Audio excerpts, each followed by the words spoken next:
Hi.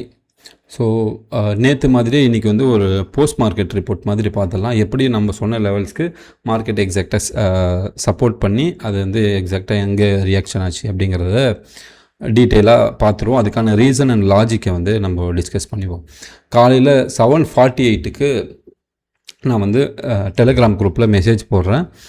அது மாதிரி நிஃப்டியோட ஸ்டேட்டஸ் செக் பண்ணுங்கள் அப்படின்னு. ஸோ 7:48 வரைக்கும் மார்க்கெட் வந்து சைட்வேஸில் இருந்தது. ப்ரீவியஸ் டே கேப் அப்க்கு அப்புறம் அந்த ஃபஸ்ட்டு 5 மினிட்ஸ் கேண்டில் அதுக்கப்புறம் மார்க்கெட் மேலே போனாலுமே ரிவர்சல் ஆச்சு, கீழே வந்தது. ஓகேங்களா, இங்கே வந்து மார்க்கெட் வந்து ஆல்ட் ஆகிடுச்சு. அதுக்கப்புறம் 7:57க்கு ஒரு மெசேஜ் போட்டிருக்கேன். டுடேஸ் நிஃப்டிஸ் அப்ரோச் ஜோன் 8 மணி வாக்கிலேயே நான் வந்து மெசேஜ் போட்டுடுறேன். இங்கே தான் மார்க்கெட் வந்து இன்றைக்கி அப்ரோச் ஆக போகுது. பை சைடு கட் ஆச்சுன்னா மேலே வந்து இது அப்ரோச் ஆகும், செல் சைடு கட் ஆச்சுன்னா கீழே இது அப்ரோச் ஆகும் அப்படிங்கிறது எவ்ரிடே நம்ம போட்டுகிட்டே இருக்கோம். ஓகேங்களா, எப்படி எக்ஸாக்டாக இந்த ஜோனுக்கு வந்து மார்க்கெட் ரெஸ்பெக்ட் பண்ணிச்சு அப்படிங்கிறத ஃபர்தராக பார்ப்போம். ஸோ அது வரைக்கும் 8 மணிக்கு நான் மெசேஜ் போடுறேன். Watch gift Nifty reaction until pre market அப்படிங்கிறது நான் மெசேஜ் போடுறேன். இப்போ கிஃப்ட் நிஃப்டி வந்து நான் உங்களுக்கு காட்டிடுறேன். கிஃப்ட் நிஃப்டி வந்து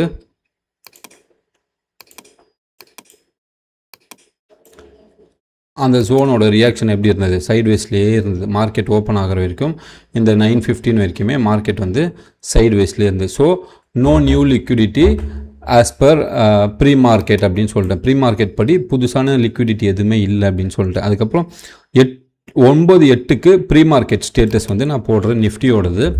ப்ரீவியஸ் டே வரைக்கும் 158 ஐ திங்க் 158 பாயிண்ட்ஸ் வந்து ப்ரீவியஸ் டே ஒரு டவுனில் இருந்தது. கரெக்டாக? ஸோ இங்கேருந்து நீங்கள் கேல்குலேட் பண்ணி பார்த்தீங்கன்னா அரௌண்ட் ஒரு 158 பாயிண்ட்ஸ் வந்து நமக்கு அந்த வாக்கில் வந்து மார்க்கெட்டு நமக்கு ஒரு டவுனில் இருந்தது. கரெக்டுங்களா? ஸோ 158 சம்திங் அந்த பாயிண்ட்ஸ் வந்து ப்ரீ மார்க்கெட்டில் காட்டிச்சு. பட் இந்த மார்க்கெட், அதாவது ப்ரீ மார்க்கெட்டுக்கு முன்னாடி வந்து 158 பாயிண்ட்ஸ் வந்து டவுனில் காட்டுச்சு. பட் மார்க்கெட் வந்து ப்ரீ மார்க்கெட் வந்ததுமே இந்த 69 பாயிண்ட்ஸ் வந்து அப்பில் காட்டுச்சு. அந்த 69 பாயிண்ட்ஸ் என்னங்கிறத இப்போ இல்லை, இதுக்கு முன்னாடியுமே இதே மாதிரி அண்டர்ஸ்டாண்டிங்கில் நம்ம கொடுத்துருக்கோம். மார்க்கெட்டு இப்போ ஓப்பன் அண்ட் க்ளோஸ் ரெண்டுமே அவங்க கண்ட்ரோலில்.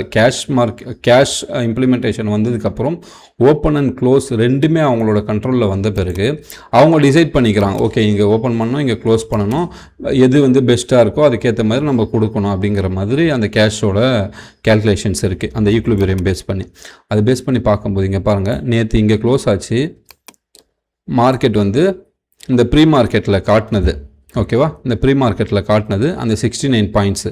இதை அப்படியே நம்ம ரிவர்ஸ் பண்ணி இங்கே நம்ம செக் பண்ணோன்னா அதே 69 இந்த பாயிண்ட்டு 69 பாயிண்ட்ஸ் வந்து நமக்கு காட்டும். ஸோ இந்த ப்ரீ மார்க்கெட்லேயே அவங்க வந்து அந்த பெண்டிங் ஆர்டரை அட்ஜஸ்ட் பண்ணிட்டாங்க மார்க்கெட் ஓப்பன் ஆகும்போது. ஓகேவா? ஸோ அதுக்கப்புறம் நான் என்ன மெசேஜ் போட்டிருக்கேன், அந்த ஸ்டேட்டஸ் வந்து நான் உங்களுக்கு காட்டியிருக்கேன். அந்த 69 பாயிண்ட்ஸ் தான் அவங்க வந்து அட்ஜஸ்ட் பண்ணுறாங்க அப்படின்னு. ஏன்னா இது வந்து டவுனில் இருந்தது. கரெக்டாக? அதாவது மார்க்கெட் ஓப்பன் நேற்று, அதாவது முன்னாடி நாள் க்ளோஸ் ஆகும்போது இந்த 69 பாயிண்ட்ஸ் வந்து டவுனில் இருந்தது.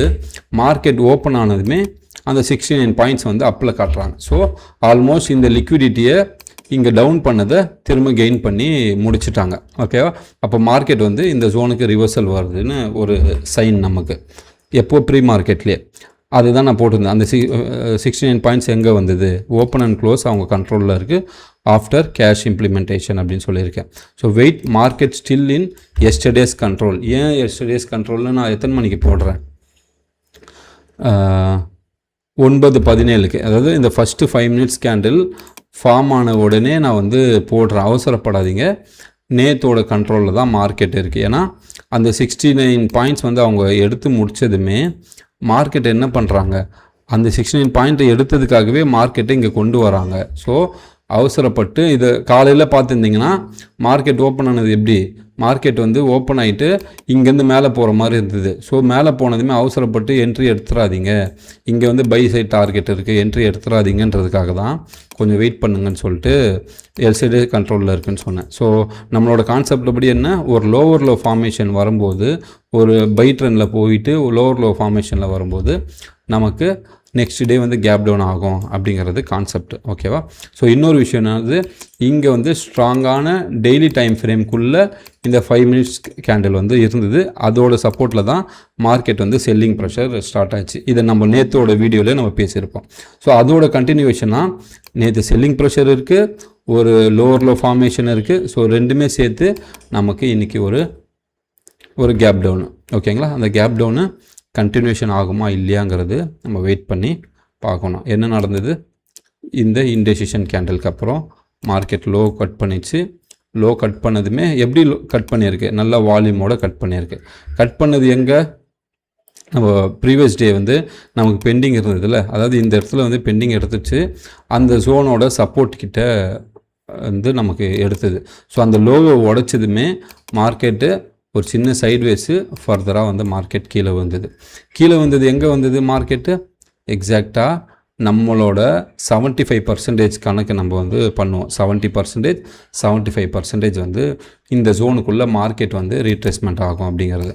அதுபடி நம்ம இந்த ஃபஸ்ட்டு 5 மினிட்ஸோட லோவுக்கு கனெக்ட் பண்ணி பார்த்தோன்னா எக்ஸாக்டாக மார்க்கெட் அந்த 70%லேயே ரொம்ப நேரமாக சைட்வேஸில் இருந்தது.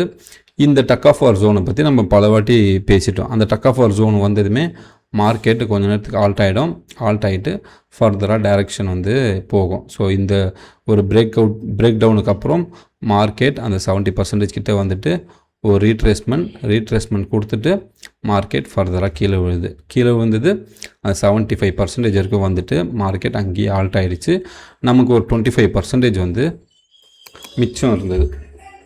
ஓகேங்களா? இந்த மிச்சம் இருக்கிறத வந்து நம்ம பெருசாக கண்டுக்க வேண்டாம் அப்படிங்கிறது நம்ம சொல்லிட்டோம். ஏன்னா அது நமக்காக இல்லை, அது அவங்களுக்காக, ஆப்ரேட்டர்ஸ்க்காக இருக்கக்கூடிய டார்கெட்னு. அது எப்படி அவங்க வந்து எக்ஸாக்டாக காட்டியிருக்காங்க. அதாவது கேஷ் மார்க்கெட்டுக்கு முன்னாடியே இதை பற்றி நம்ம பேசியிருக்கோம். கேஷ் மார்க்கெட் இம்ப்ளிமெண்ட் ஆன பிறகு எப்படி வந்து எக்ஸாக்டாக நமக்கு காட்டி கொடுக்குதுன்னு பாருங்கள். மார்க்கெட் முடிஞ்சிட்டு நம்மளோட அதாவது லைவ் ட்ரேடிங் முடிஞ்சதுமே இவங்க என்ன பண்ணிட்டாங்க, இந்த இடத்துல மார்க்கெட்டில் எக்ஸாக்டாக எங்கே முடிச்சிருக்காங்க பாருங்கள். இந்த இடத்துல வந்து மார்க்கெட் முடிச்சிருக்காங்க. அது எங்கே, நம்மளோட டார்கெட் ஜோன். எந்த அளவுக்கு வந்து மார்க்கெட் அக்யூரேட்டாக அந்த ஜோனை சப்போர்ட் பண்ணுதுன்னு பாருங்கள். அதாவது இது வந்து ஒரு ரேண்டமாக கொடுக்கப்பட்ட நம்பர் இல்லை அப்படிங்கிறத நீங்கள் புரிஞ்சுக்கணுன்றதுக்காக திரும்ப நான் இதை எக்ஸ்பிளைன் பண்ணுறேன். இதுக்கு பின்னாடி பியூர் கேல்குலேஷன் தான் இருக்குது, ப்ரெடிக்ஷன் இல்லை. நான் வந்து ப்ரெடிக்ஷன்ன்ற வேர்டை வந்து எப்பயாச்சும் தப்பி தவறு யூஸ் பண்ணுவேனே தவிர என்னோட அண்டர்ஸ்டாண்டிங் படி மார்க்கெட்டை வந்து ப்ரெடிக்ட் பண்ணுறதுக்காக நம்ம போகக்கூடாது. மார்க்கெட் எந்த டைரெக்ஷன் போதோ அது எப்படி லிக்விடிட்டி எடுத்துக்கிட்டு போகுதுங்கிறத அனலைஸ் பண்ணி அதை தான் வந்து நம்ம ஃபர்தராக கொண்டு போனேன் தவிர இந்த ப்ரெடிக்ஷன்ன்ற வேர்டை வந்து நான் பெருசாக அதை நம்ப மாட்டேன். ஏன்னா நம்ம மார்க்கெட்டை ப்ரெடிக்ட் பண்ண முடியாது, மார்க்கெட் கூட தான் நம்ம ட்ராவல் பண்ணோம். ஓகே, வீடியோ வந்து ரொம்ப லென்த்தாக போகுது சில சமயம், ஏன்னா எக்ஸ்பிளைன் பண்ண வேண்டிய சுச்சுவேஷன் இருக்குது. எக்ஸ்பிளைன் பண்ணால் தான் உங்களுக்கு புரியுன்றதுக்காக. ஸோ முடிஞ்ச வரைக்கும் நான் வீடியோ வந்து மேக்ஸிமம் கம்மி டைம்லேயே முடிக்க ட்ரை பண்ணுறேன். ஓகேவா? இன்னொரு இன்ஃபர்மேஷன், இன்றைக்கி 4 ஹவர்ஸ் ஜோனை பற்றி நண்பரோட வந்து குரூப்பில் கேட்டிருந்தார். இது வந்து ப்ராப்பரான ஜோனா அப்படின்னு கேட்டதுக்கு எஸ் ப்ராப்பரான ஜோன். பட் இந்த 4 ஹவரோட ஜோனு ஆப்போசிட்டில் வரக்கூடிய ஜோனுக்கு ஈக்குவலான ஜோனா நம்ம நேற்று வந்து பேசியிருந்தோம். இந்த டெய்லி டைம் ஃப்ரேம் பற்றி பேசியிருந்தோம். இந்த டெய்லி டைம் ஃப்ரேமுக்கு ஈக்குவலான டெய்லி டைம் ஃப்ரேம் இருக்குது. அதாவது இந்த டெய்லி டைம் ஃப்ரேமில் இருக்கக்கூடிய சப்ளை ஜோனுக்கு ஈக்குவலான டிமாண்ட் ஜோன் வந்து இங்கே எங்கேயாச்சும் இருக்கா? இல்லை. அப்போது இந்த 4 ஹவர் ஜோனு ப்ராப்பராக இருந்தாலும், இந்த 4 ஹவர் ஜோன் ப்ராப்பரான செட்டப்பாக இருந்தாலும், இந்த ஆப்போசிட்டில் வரக்கூடிய டெய்லி டைம் ஃப்ரேம், அதாவது 4 ஹவரை விட ஹையர் டைம் ஃப்ரேமான டெய்லி டைம் ஃப்ரேமை ஸ்டாப் பண்ணுறதுக்கு பவர் இதுக்கு இருக்கா? கிடையவே கிடையாது. பட் அப்படி இருந்துமே கொஞ்ச நேரத்துக்கு தாக்கு பிடிச்சது. இங்கே பாருங்கள், 5 மினிட்ஸில் வைக்கிற மார்க்கெட் வந்து எக்ஸாக்டாக இந்த ஜோனுக்கு வந்ததுமே இங்கே என்ன பண்ணுச்சு, ஒரு சின்ன சைட்வேஸ்க்கு அப்புறம் ஒரு 1:1.5 வரைக்கும் மார்க்கெட் கொடுத்தது. ஏன் இந்த பவர் கூட கொடுக்குதுன்னா, நல்லா பாருங்கள், இந்த டவுனுக்கு அப்புறம் இந்த சைட்வேஸ் ஃபார்ம் ஆச்சுல்ல, அதாவது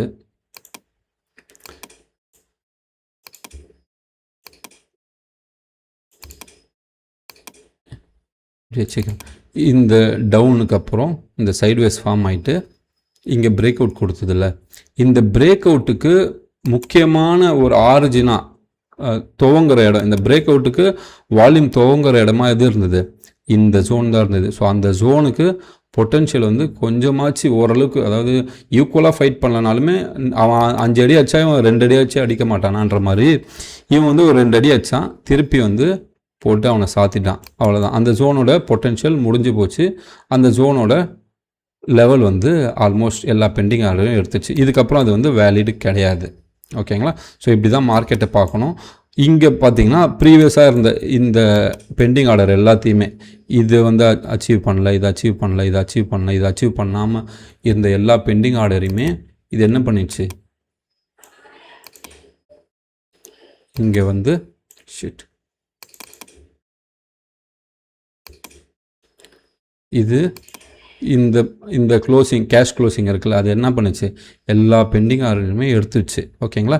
இப்போ ஃபர்தராக இன்றைக்கி நைட்டு இப்போது இந்த பெண்டிங் ஆர்டர்லாம் எடுத்துச்சா, இதில் பொட்டென்ஷியல் இருக்கா இல்லையாங்கிறது இன்றைக்கி நைட் வந்து கிஃப்ட் நிஃப்டியில் உட்காந்து பார்க்கும்போது நமக்கு தெரிஞ்சிடும். இப்போ என்ன நடந்திருக்கு, அந்த பொட்டென்ஷியலாக இருந்த ஜோனை எடுத்துட்டு ஒரு கேப் டவுன், அதாவது ஒரு 3:35 முடிஞ்ச மார்க்கெட்டு 4 மணிக்கு வந்து மார்க்கெட்டு இது கிஃப்ட் நிஃப்டி ஓப்பன் ஆச்சு.